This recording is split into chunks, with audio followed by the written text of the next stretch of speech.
بسم اللہ الرحمن الرحیم. ہارون رشید عرض کر رہا ہوں السلام علیکم ورحمۃ اللہ وبرکاتہ. آج کے پروگرام میں مجھے تو ایسا لگا کہ خبریں کم ہیں، اگرچہ خبریں تو ہیں اور اہم بھی ہیں، مگر سیاسی لطیفے زیادہ ہیں. ایک تو حاتم طائی کی قبر پر لات مار دی حکومت نے، پٹرول کی قیمت میں 1 روپے فی لیٹر کمی کر دی. اب اس کا مذاق نہیں اڑایا جائے گا تو اور کیا ہوگا؟ لوگ اس پہ ہنسیں گے. یہ کیسا مسخرہ پن ہے بھائی؟ 257 روپے میں 1 روپے کی کمی سے حاصل کیا ہوا؟ تو ایک پیٹو کا قصہ ہے کہ وہ کسی کے ہاں مہمان گیا تو 22 چپاتیاں انہوں نے لا کے اس کے سامنے رکھ دیں. اس نے کہا آپ مجھے ایسا ہی پیٹو سمجھتے ہیں؟ اور ایک روٹی اٹھائی اور کہا یہ لے جاؤ، اتنا پیٹو میں نہیں ہوں. احسن اقبال صاحب نے، پروفیسر احسن اقبال صاحب نے فرمایا عمران خان اگر سنجیدہ ہیں، اگر انہیں شکایات ہیں، اگر ان کے پاس کچھ تجاویز ہیں تو انہیں وزیر اعظم کو خط لکھنا چاہیے. سیاسی معاملات میں حکومت کا مرکزی ڈاک خانہ وزیر اعظم کا دفتر ہوتا ہے. حیرت ہے، پڑھے لکھے آدمی ہیں، سمجھدار ہیں، آپ ان سے اتفاق کریں، اختلاف کریں، پسند کریں، ناپسند کریں، مگر یہ الفاظ کے چناؤ میں اور بات محتاط ہیں، پڑھے لکھے ہیں، بات سوچ سمجھ کر. یہ انہوں نے کہا کیا؟ ایک فلسفی نے ایک چرواہے سے کہا اگر میں تمہیں بتا دوں تمہارا اتنا بڑا ریوڑ ہے کوئی گن نہیں سکتا، اگر میں گن دوں تو ایک بکری مجھے انعام میں دو گے؟ اس نے کہا ضرور. اس نے کہا 11 تو 35 ہے. تو اس نے کہا ٹھیک ہے. تنزن اس نے کہا ٹھیک، بالکل بجا فرمایا آپ نے. تو اس نے ایک جانور اٹھا لیا. اس نے کہا تعداد تو آپ نے ٹھیک بتائی ہے، تنزن ہی کہا ظاہر ہے، مگر مہربانی کر کے یہ کتا نیچے رکھ دیں. ارے بھائی جھگڑا تو ہے اسی بات کا کہ الیکشن میں بڑے پیمانے کی دھاندلی ہوئی ہے. یہ الیکشن ہے ہی نہیں، اس حکومت کو کوئی تسلیم ہی نہیں، کوئی بھی نہیں تسلیم کرتا.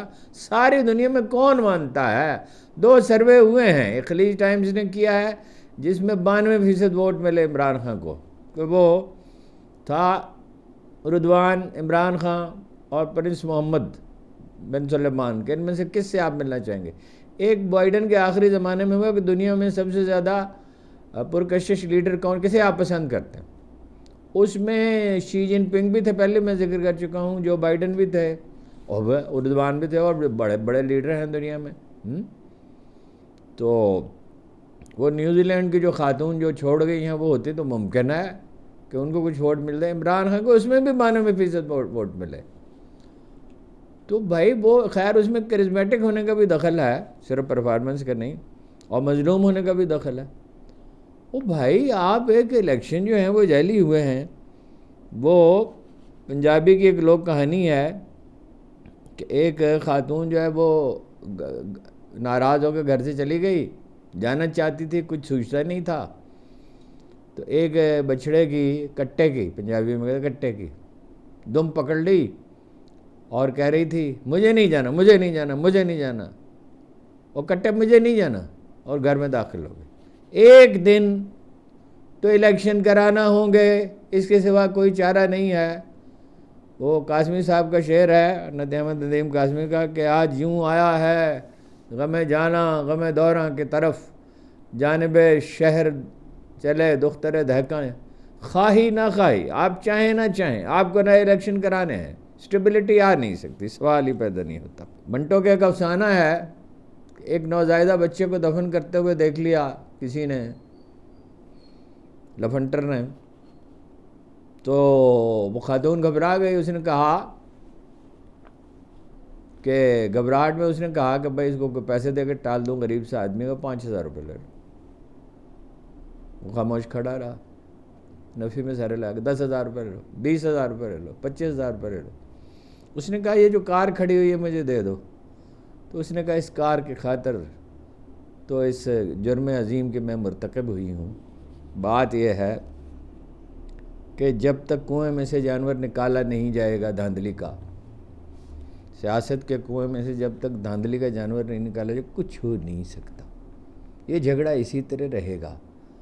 بس کی گانٹھ یہی ہے، جھگڑے کی بنیاد یہی ہے۔ جھگڑا ختم کرنا ہو تو اس کی بنیاد ختم کی جاتی ہے۔ جب کسی چیز معاملے کو طے کرنا ہو، پہلے تو خوش دلی ضروری ہے اس کے لیے۔ اور آپ نے کسی کے پلاٹ پہ قبضہ کیا، وہ کہہ رہے ہیں مجھ سے مذاکرات کر لو، مذاکرات کس بات کے؟ آپ کی حکومت ہے نہیں، آپ کی حکومت غیر قانونی ہے، غیر آئینی ہے، غیر اخلاقی ہے، عوام کی مسترد کرتا ہے، بات چیت اس پہ کیسے ہو سکتی؟ اور شہباز شریف کو کیوں خط لکھیں گے؟ شہباز شریف کو کیوں خط لکھیں گے؟ شہباز شریف بیچارہ جو کبھی وہاں جھکتا ہے، جو کبھی لاہور جا کے جھکتا ہے، جو کہیں جھکتا ہے، اس سے کیوں بات کریں گے؟ پروفیسر صاحب سے توقع نہیں تھی ایسی سطحی بات کی۔ حکومت کی طرف سے مولانا فضل الرحمان کو مطلع کیا گیا، یہ بڑی سیریس بات ہے کہ دہشت گردی کا انہیں خطرہ ہے۔ تو مولانا کا جواب یہ ہے کہ تشویش اور خوف پھیلانے کی بجائے حکومت اپنی ذمہ داری پوری کرے۔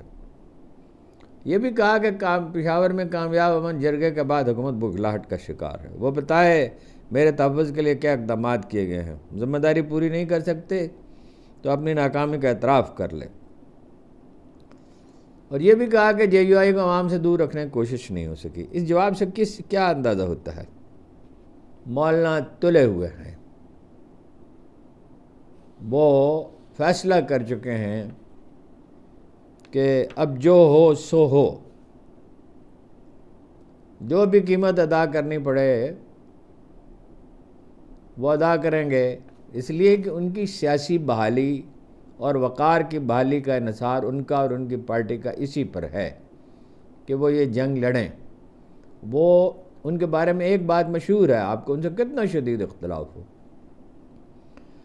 کہ ان کا نبض، ان کا ہاتھ عوام کی نبض پہ ہوتا ہے۔ وہ کھیل تو سامنے کا ہے، اتنی بڑی دھاندلی ہوئی ہے، وہ اس سے سمجھوتا کیسے کر لیں اور اپنے آپ کو بحال کرنے کی کوشش۔ 2 حملے ویسے ان پہ ہوئے ہیں، یہ ضروری نہیں ہے کہ اطلاع غلط ہو، 1 اشرہ پہلے، اور دہشت گردی یہاں بڑھ رہی ہے، اس لیے خطرہ حقیقی بھی ہو سکتا ہے۔ حکومت نے ممکن ہے بعض اپنی ذمہ داری پوری کی ہو، مگر مولانا تو ڈٹ گئے، اور جب آدمی ڈٹ جاتا ہے اور نفع و نقصان کی پرواہ نہیں کرتا اور خطرہ مول لینے کے لیے تیار ہو جاتا ہے، تو پھر اس کو کوئی علاج نہیں ہوتا۔ جب آدمی ڈٹرمنڈ ہو جاتا ہے کسی چیز کے لیے، اسے اپنا واحد مقصد بنا لیتا ہے، پھر اس کا کوئی علاج نہیں ہوتا۔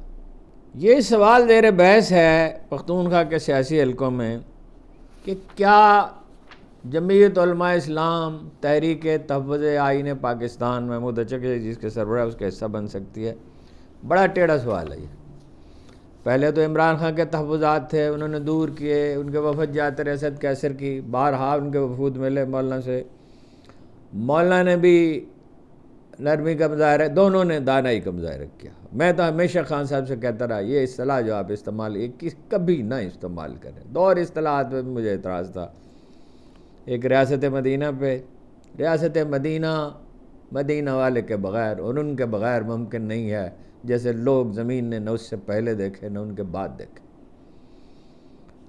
اور سونامی پہ بھی اعتراض تھا کہ منفی لفظ ہے۔ میں تو خیر انقلاب کا بھی حامی نہیں، انقلابوں سے کبھی دنیا کو کچھ ملا نہیں ہے۔ اسلام کا مزاج ہے اور دنیا کے تمام اچھے جو معاشرے ہیں اس میں کیا ہوا، بتدریج تربیت کا اور قانون کے نفاذ کا اور عدل کا قیام، اخلاقی تربیت، تعلیم، شعور کی بیداری اور ڈسپلن۔ اب مولانا جو کہ تحفظات ہیں کچھ وہ دور کیے جائیں تو ممکن ہے وہ شامل ہو جائیں۔ بہرحال اس کا جواب تو وہی دے سکتے ہیں، ہر پارٹی کی اپنی سیاسی مصلحتیں ہوتی ہیں۔ ایک البتہ چیز لازم ہے اور اس کی طرف بڑھ رہی ہے پی ٹی آئی کہ سیاسی فیصلے پارٹی کی بجائے تحریک تحفظ آئین پاکستان کی پلیٹ فارم سے کیے جائیں۔ جب بھی کوئی سسٹینڈ ایجیٹیشن ہوئی ہے اور جس کا کوئی جواز ہو، جس میں لوگ خوش دلی سے شامل ہونے کے لیے تیار ہوں، تو پلیٹ فارم جب متحدہ اپوزیشن کا پلیٹ فارم ہوتا ہے اسی سے فیصلے ہوتے ہیں، اسی پہ فیصلے ہونے چاہیے۔ مولانا سے ڈر تو بہت ہے حکومت کو، اس لیے شہباز شریف صاحب ان کی خدمت میں حاضر ہوئے تھے۔ ہنر تو ان میں بہت ہے، سمجھتے تو وہ بہت ہیں، پولیٹیکل موو، نواب زادہ نصر اللہ خان کر سکتے تھے، یا ان کے بعد مولانا فضل الرحمان کا، اور لوگ بھی سیاست کو سمجھنے والے ہیں، چودھری نثار ہیں، مگر وہ تو الگ تھلگ ہو گئے، روٹ گئے۔ حالانکہ روٹ جانا سیاستدان کا شیور نہیں ہے۔ بھٹو نے اپنے آخری خط میں بے نظیر کو لکھا تھا کہ سیاستدان سیلف پٹی کا مرتکب نہیں ہو سکتا۔ معیشت برباد ہے، مہنگائی ہے، بے روزگاری ہے، حکومت کی ریٹ برائے نام ہے، نامقبولیت انتہا پر ہے، حکومت تو نہیں چل سکتی ایسے میں۔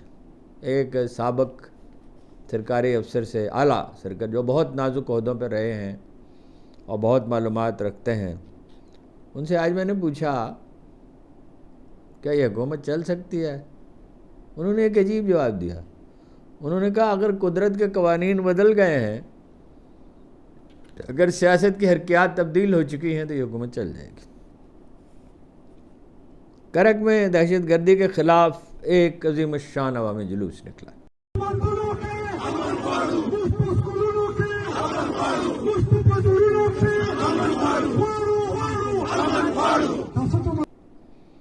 مراد سعید نے بھی اس کی اپیل کی تھی، اس لیے پی ٹی آئی کے بعد لوگوں نے کہا کہ مراد سعید کی اپیل پہ ہوا، ایسا نہیں ہے۔ ان کی اپیل کا بھی اثر ہے، وہ مقبول ہیں اور مظلوم بھی ہیں، اس وقت خطرے میں بھی ہیں۔ سبھی پارٹیاں اس میں شریک تھیں، وہ اپنے پرچموں کے بجائے وہ سفید پرچم اٹھائے تھیں۔ سابق سینیٹر مشتاق احمد خان نے، جنہوں نے اپنی پارٹی کی مدد کے بغیر بھی غزہ کے لیے بڑی زبردست کام کیا، پارٹی نے الگ سے کیا، اور انہوں نے کیا، اور تو کسی نے کیا ہی نہیں، تو وہ انہوں نے بھی خطاب کیا اور سب لوگ اس میں شریک تھے۔ مطالبہ ان کا کیا تھا کہ حکومت دہشت گردی کو نمٹائے، نہیں تو ہم اپنی کمیٹیاں بنائیں۔ اب یہاں مجھے اندیشہ ہے کہ کمیٹیوں سے مراد مسلح کمیٹیوں کی۔ بہترین طریقہ تو یہ ہے کہ حکومت لوگوں کو اعتماد میں لے، انہیں شریک کرے اس عمل میں۔ اول تو پختونخوا کی حکومت کو یہ ذمہ داری سونپے، اپنا ایک آدھ آدمی بھی اس میں شامل کرے، سارے لوگ شامل، اے این پی، جمعیت علماء اسلام سمیت۔ مستقبل کا انحصار اسی پر ہے، اور یہ اے این پی نے تو بڑی تکلیفیں اٹھائی ہیں، بڑے لوگ اس کے پی ٹی آئی کے بھی ہوئے ہیں اور پارٹیوں کے بھی، عام لوگ بہت ستائے گئے ہیں، بہت اتنی بڑی ہجرت کرنی پڑی ہے انہیں، اتنا بڑا آپریشن ہوا 2009 میں غالباً۔ تو سبھی کو اعتماد لے، عوام پیچھے کھڑے ہوتے ہیں تو اتنے نازک مرحلے میں حکومت کامیاب ہوتی ہے۔ 1971 کا سبق یاد رکھیں، 65 میں قوم ساتھ کھڑی تھی۔ اور اصل میں تو یہی ہے کہ بھائی ایک مرکزی حکومت سے کیا مطالبہ کرتے ہیں۔ اچھا، ادھر جناب 2 وفد بھیجنے کا فیصلہ کیا ہے۔ سینیٹر سیف صاحب افغان انتظامیہ سے بات کریں گے، صوبائی حکومت نے کہا کابل جا کر بات کریں گے۔ میں بار بار عرض کرتا ہوں، عمران خان کو اگر رہا کر دیا جائے، صرف رہائی کر دیا جائے، وہ نئے الیکشن ہوں، اگر اس میں وہ جیت جائیں جس میں یقینی نظر آتا ہے جیتنا، پھر تو یہ محاذ بالکل ہی ٹھنڈا ہو جائے۔ اگر وہ رہا بھی ہو جائیں صرف تنہا، اور تنہا افغانستان جائیں، تب بھی بہت فرق پڑ سکتا ہے۔ جب اعتماد کا فقدان ہو، آپ نے اندر کارروائی کی، انہیں شکایت ہے یہاں سے طیارے اڑ کر بمباری کرتے تھے افغانستان میں، اور یہ دونوں ملکوں کا مقدر ایک رہا ہے، 1000 برس سے باہم اشتراک رہا ہے۔ پاکستان میں اسلام افغانستان سے آیا ہے، سینٹرل ایشیا کے لوگ آئے ہیں، علی بن عثمان اجویری آئے اور ان کے بعد کے لوگ آئے، اور ازبکستان اور تاجکستان سے بھی لوگ آئے تھے۔ نواب زادہ نصر اللہ خان کا خاندان تاجکستان سے آیا تھا 250-300 سال پہلے، اور انہیں جاگیر نہیں ملی تھی، وہ زمین ان کے آبا نے خریدی تھی۔ تو یہ اتفاق رائے سے ہو سکتا ہے، اس کے بغیر نہیں ہو سکتا۔ جنرل عاصم منیر صاحب نے، چیف آف آرمی اسٹاف نے کہا جو حقوق اسلام نے دیے تھے خواتین کو، وہ خارجی کیسے واپس لے سکتے ہیں؟ بات تو ان کی بالکل ٹھیک ہے۔ مدینہ میں خواتین کاروبار کرتی تھیں، انہیں اپنی مرضی سے شادی کرنے کی اجازت تھی، ان کی مرضی کے خلاف تو بہرحال نہیں ہو سکتی تھی۔ بہترین وہ تھا کہ جس میں ولی بھی، یعنی والدین بھی شریک ہوں۔ اور اگر والدین نہ ہو تو کوئی اور ہو جو بھی ان کا سرپرست ہے. سوال اس پہ بہت بحث ہو رہی ہے سوشل میڈیا پہ، اور کچھ ناگوار اور تلخ بھی ہوگی، ہر بحث ناگوار اور تلخ ہو جاتی. سوال یہ ہے پولیس نے پچھلے 3 برس میں کیا کیا؟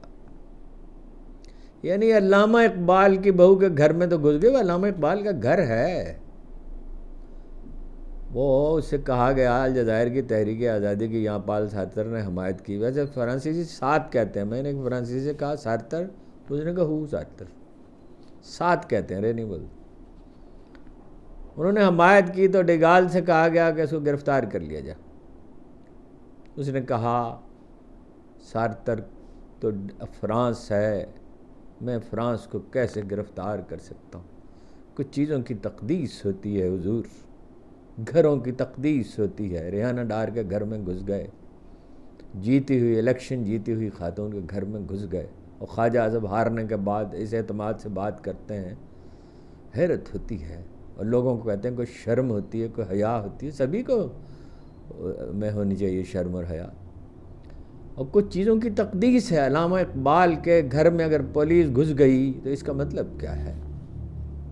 جو صنم جاوید کے ساتھ ہوا، عالیہ حمزہ کے ساتھ ہوا، اور بہت سی خواتین کے ساتھ ہوا، ڈاکٹر یاسمین راشد کے ساتھ آپ نے کیا کیا؟ کبھی یہ معاشرہ اس بات کو بھول سکے گا؟ مرد تو گرفتار ہوئے ہی، لیکن کبھی یہ بھی ہوا تھا کہ گھروں میں توڑ پھوڑ ہوئی ہو. بات چیف آف آرمی اسٹاف کے بالکل صحیح ہے. خواتین کے حقوق کوئی ان سے جو حق انہیں اللہ نے دیا ہے کون ان سے چھین سکتا ہے؟ کون ان سے چھین سکتا ہے؟ جو چھینے گا وہ جرم کا مرتکب ہے. بات ان کی صحیح ہے، لیکن اس کے دوسرے پہلوؤں پر بھی غور کرنا چاہیے. ملک کو شفاف الیکشن کی ضرورت ہے، اصل جو مسئلہ ہے، اور بلکہ ایک نئے عمرانی معاہدے کی ضرورت ہے، خواہ اس کے لیے آئین میں ترمیم کرنی پڑے. اور جب میں کہتا ہوں آئین میں ترمیم تو اس کا مطلب ہے ساری جماعتوں کو، سارے صوبوں کو انہیں مطمئن کر کے، اس کے بغیر نہیں ہو سکتا. بہرحال اور میرا خیال ہے علماء اس میں تعاون کریں گے. میں نے کافی غور کیا ہے. وہ خواتین کے حقوق کی کیوں مزاحمت کریں گے؟ جو حقوق اللہ نے دیے وہ کیسے واپس لے سکتے ہیں؟ اور وہ کیوں اس کی حمایت کریں گے؟ ادھر چلاس شہر میں ایک بڑا ہنگامہ برپا ہوا، جلوس نکلا، اس کے شرکاء نعرے لگا رہے تھے حقوق دو اور ڈیم بناؤ. ہمارے شمالی علاقوں کے لوگ بہترین لوگ ہیں.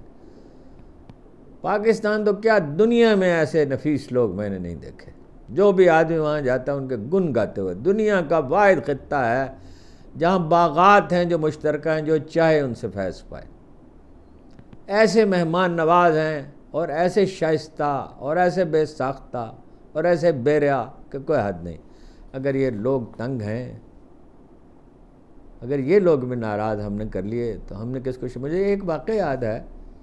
ایک یہ جو لوگ باہر بھیجتے ہیں، کیا اسے کہتے ہیں، ملک سے باہر ملازمت دلواتے ہیں. ایک ہمارے ہاں ایک چترالی نوجوان تھا محمد ولی، بڑا چست، بڑا پتہ نہیں کہاں، اب تو وہ 40-45 برس کا ہوگا، زیادہ کا ہوگا، 55 برس کا ہوگا. بہت ہی خوش دل کارکن تھا. میں نے اس کے اصرار پہ میں نے ان صاحب کو فون کیا کہ ایک آدمی ہے وہ جانا چاہتا ہے، آپ کا اشتہار چھپا ہے. اس کا جواب یہ تھا اگر اس کا تعلق چترال سے ہے تو میں بھیج دوں گا، اگر چترال سے، اور کوئی پیسہ بھی نہیں لوں گا، اور چترال سے نہیں ہے تو نہیں بھیجوں گا. ایسے اچھے لوگ ہیں. گلگت بلتستان کے لوگ بھی ایسے بہت خوش دل لوگ، بہت شائستہ لوگ. دیکھیے میرپور ایک چھوٹا سا گاؤں تھا، منگلا ڈیم بنا، اس پہ ناراض تھے لوگ، گاؤں اجاڑا جائے. گاؤں کا اجڑنا کوئی آسان تو نہیں ہے، مذاق تو نہیں ہے. اور سردار عبدالقیوم خان جو سیکرٹری جنرل تھے پارٹی کے، تو وہ انہیں سمجھایا، کیا اس میں گرامی تھا ان کا مسلم کانفرنس کے سربراہ کا، ابھی یاد آتا ہے. انہوں نے کہا قائد اعظم بہت ہی اعتماد کرتا تھا. تو وہ غصے میں گئے، انہوں نے کہہ دیا، ان کا ہی پاکستان کے مفاد میں، ان کا غصے میں کہہ دیا جہنم میں جائے پاکستان. انہوں نے ان کو تھپڑ رسید کر دیا، اور ان کی بھی سعادت مندی تھی کہ اس کو گوارا کیا. رئیس الاحرار انہیں کہا جاتا ہے، یوں ہی نہیں کہا جاتا۔ تو دیکھیے اب حافظہ ایسی غلطی کرنے لگا، اتنے بڑے آدمی کا نام یاد نہیں آ رہا۔ ان کا ایک بڑا مشہور قول ہے، کامیابی چاہتے ہو تو وقت کو اس کے ماتھے کے بالوں سے پکڑو، وقت ہی سب سے قیمتی۔ خیر، وہ میرپور میں وہ ان کو پاسپورٹ دیے گئے۔ اس وقت یہ ہماری افسر شاہی ایسی سفاک اور بے رحم لوگوں کو پاسپورٹ نہیں دیتے تھے، تو بھٹو نے آ کے یہ سلسلہ شروع کیا، پاسپورٹ دیے گئے۔ برطانیہ کو لیبر کی ضرورت تھی، وہ وہاں گئے۔ آج میرپور دنیا کے، پاکستان کے خوبصورت ترین شہروں میں ایک لہکتا لہراتا ہوا شہر ہے، خوشحالی زیادہ ہے، تعلیم زیادہ ہے، رونق زیادہ۔ آپ میرپور جاتے ہیں آپ حیرت زدہ رہ جاتے ہیں، یہ پاکستان کا شہر ہے، ایسی شاندار جگہ ہے۔ انہیں زمینیں دی گئیں دوسری جگہوں پہ، ان کے لیے ایک شہر بسایا گیا، انہیں پاسپورٹ دیے گئے، وہ خوشحال ہوئے۔ وہ خوشحالی جو ہے اس سے پورا پاکستان کو فیض پہنچا۔ اس کے نتیجے میں گرد و نواح کے قصبات سے لوگ جانے لگے، کھاریاں تک لوگ جانے لگے، اور کھاریاں سے تو اتنے لوگ گئے، ناروے کے احمد نظیم قاسمی مرحوم نے کہا اس کا نام کھاروے رکھ دینا چاہیے۔ تو ان لوگوں کو مطمئن کیا جانا چاہیے، اپنا گلگت بلتستان کے لوگوں کو۔ ڈیم تو ضروری ہے، دیامر بھاشا ڈیم تو ضروری ہے، کاشتکاری کے لیے بھی ضروری ہے، اس کے لیے بھی ضروری ہے، بجلی کے لیے بھی ضروری ہے۔ چولستان میں بھی یہی قصہ ہے۔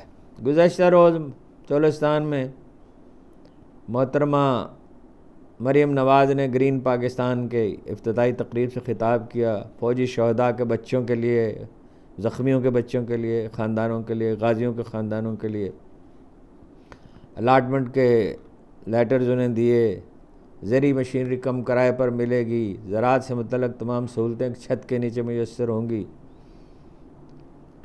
اور جنرل عاصم منیر صاحب نے کہا گرین پاکستان منصوبہ زراعت کے لیے ایک انقلابی قدم ہے۔ ہو سکتا ہے کہ ایک انقلابی قدم ہی ثابت ہو۔ زراعت میں فوج کا کردار رہا ہے، سندھ میں افسروں کو زمینیں دی گئی جب ڈیم بنے، سکھر بیراج بنا۔ 2 بار شہنشاہرانوں سے دیکھنے کے لیے آئے تھے۔ یہ کام کیا تھا غلام اسحاق خان نے، کہاں کہاں انہیں یاد کریں گے، کہاں کہاں انہیں یاد کریں گے۔ غلام اسحاق انسٹیٹیوٹ انہوں نے بنایا تھا، ایٹم بم کے معاملے میں ساری ذمہ داری ان کی تھی۔ دوسرے لوگ بھی، آغا شاہی بھی تھے اس میں، اور بھی لوگ تھے، لیکن ذمہ داری ان کی تھی۔ اور ایسے رازداں تھے، میں نے ان سے پوچھا ایٹمی پروگرام کے بارے میں، ہر سائنسدان سے کچھ نہ کچھ معلومات ہم نے حاصل کی۔ جب میں نے ان سے پوچھا تو بولے کبھی ہم اس کے امین تھے، اب اور لوگ اس کے امین۔ اس کے علاوہ ایک لفظ بھی کہنے سے انکار کرتی۔ تو اس میں سندھ میں فوجی افسروں کو زمینیں دی گئی، 60-70 گشر میں اور جگہ پر بھی دی گئیں، ان کا رول ہے۔ اس وقت تو صورتحال ایسی ہے، ایک لفظ آپ کہیں اس کے حق میں تو لوگ بگڑتے ہیں، اور یہ سوچنا چاہیے اسٹیبلشمنٹ کو کہ نوبت یہاں تک کیسے پہنچی ہے۔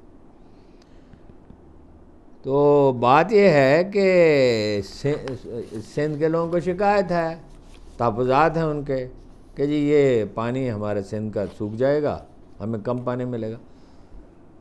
جواب تو انہیں دیا گیا ہے کہ پنجاب کے حصے کا پانی ہوگا، مگر انہیں مطمئن کیا جائے، عرصہ کی تشکیل نو کی جا سکتی ہے، جدید آلات لگائے جا سکتے ہیں، ان کے لوگ وہاں بیٹھیں، سندھ کی حکومت نامزد کرے، ان کے زیادہ نمائندے رکھے جائیں کہ پانی کی تقسیم میں کوئی شکایت کسی کو پیدا نہ ہو۔ پھر کچھ سندھیوں کو زمینیں دے دیں، اس میں کہ اتنی وسیع و عریض زمینیں پڑی ہیں، تھل میں بھی اور چولستان میں بھی اور تھر میں بھی، انہیں زمینیں دی جائیں۔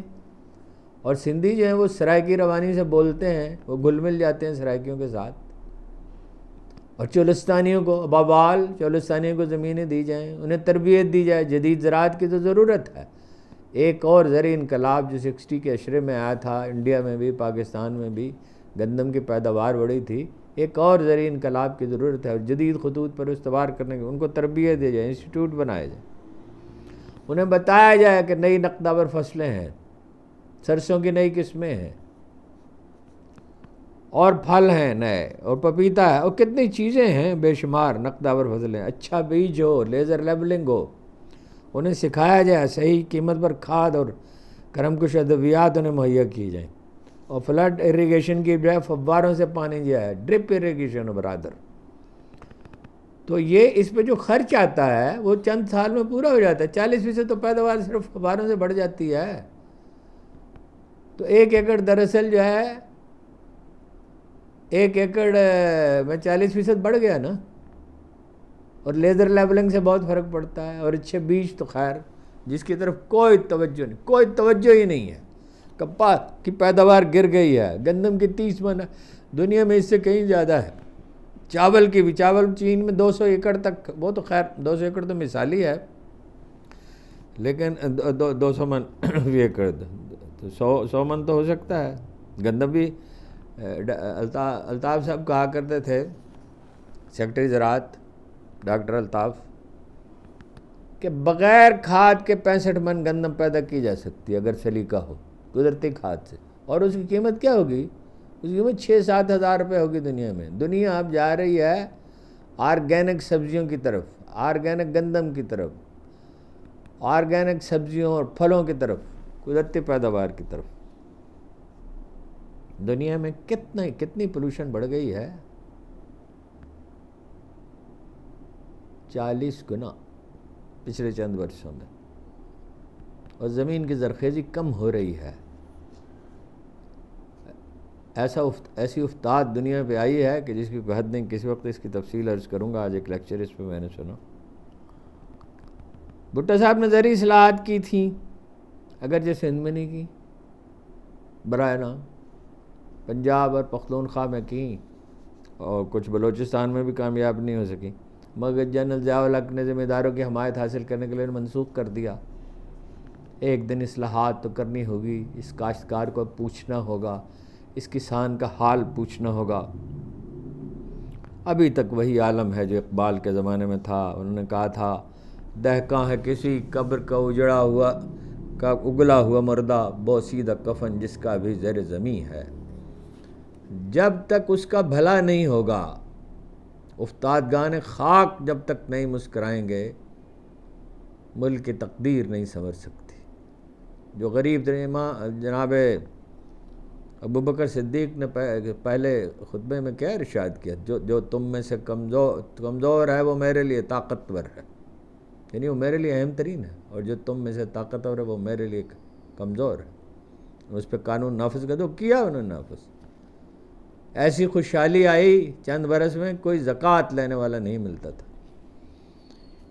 جب تک اس کی فکر نہیں کی جائے گی، نہ اس کی منزل نہ اس کا حاصل. مجھے ٹھیک سے یاد نہیں آ رہا ہے، مجید امجد کے مصرے ہیں، انہی کونپلوں کی قسمت میں اگر ناز بالیدگی نہیں ہے. دہلی کے ریلوے اسٹیشن پہ افسوسناک واقعہ ہوا ہے. کمبھ کے میلے میں جانے والی ریل گاڑیاں تاخیر سے آئیں تو لوگ ان کی طرف لپکے. 18 آدمی ہلاک ہوئے، 11 خواتین ہیں، 4 بچے. خیال یہ ہے کہ تعداد زیادہ. یہ بر صغیر کا مزاج ہے، چونکہ عدم تحفظ ہے، خوف ہے، اس لیے بےتابی اور بے چینی ہے. اس لیے بھگدڑ مچتی. آئے دن ایسے واقعات ہوتے ہیں بنگلہ دیش میں، پاکستان میں، انڈیا میں. کشتیاں ڈوبتی ہیں، بھگدڑ مچتی ہے. جب تک تحفظ کا احساس نہ ہو انسانوں میں، حکومتوں پہ یقین اور بھروسہ نہ ہو. جاپان میں گاڑی لیٹ ہو جائے، اگر 10 منٹ لیٹ ہو جائے تو مسافروں کو جرمانہ ادا کیا جاتا ہے، معافی مانگی جاتی ہے. یہ جاپانیوں کے سر پہ کوئی گردنوں پہ 2 سر ہیں. نیو یارک میں میں نے دیکھا گاڑی لیٹ نہیں ہوتی. یہ کیوں نہیں ہو سکتا؟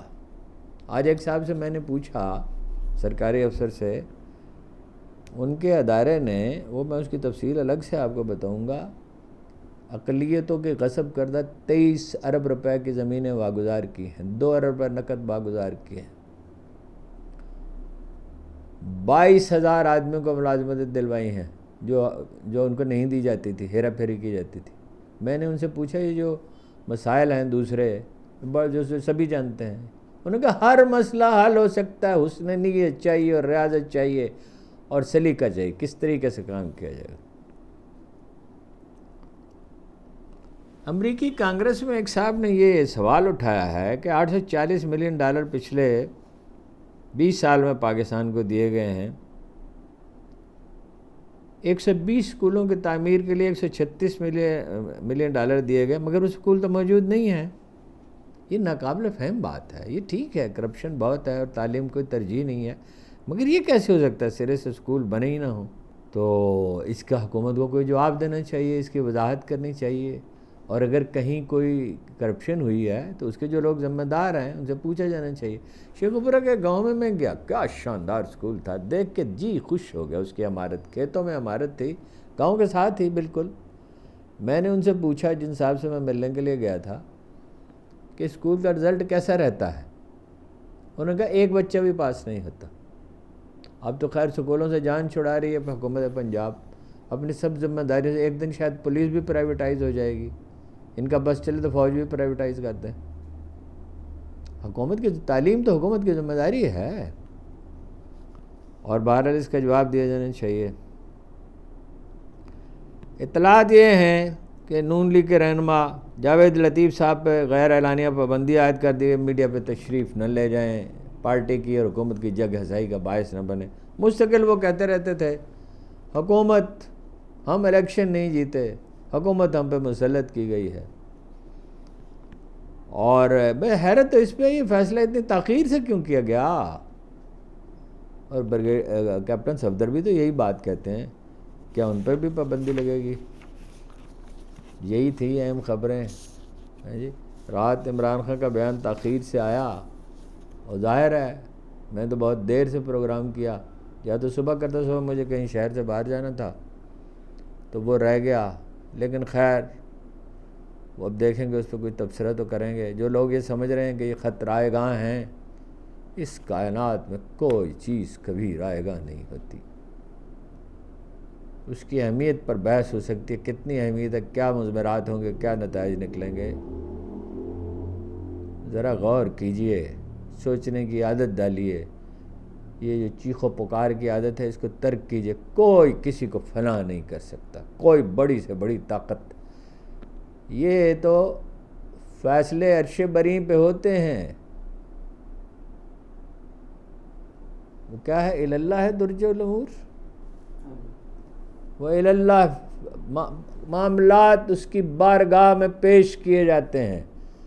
اور قرآن مجید کہتا ہے اگر ایسا ممکن ہوتا کہ ظالم کی رسی دراز کے، مفہوم بیان کر رہا ہوں، اس کو کھلی چھوٹ دے دی جاتی تو کسی عبادت گاہ میں کوئی اللہ کا نام لینے والا باقی نہ رہتا، جو سب سے بڑی صداقت ہے.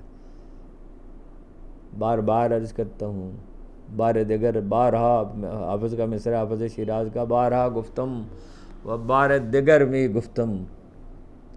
طاقت سچائی نہیں ہے، سچائی طاقت ہے. آخر کو سچائی کو غالب آنا ہوتا ہے. آپ کا بہت بہت شکریہ.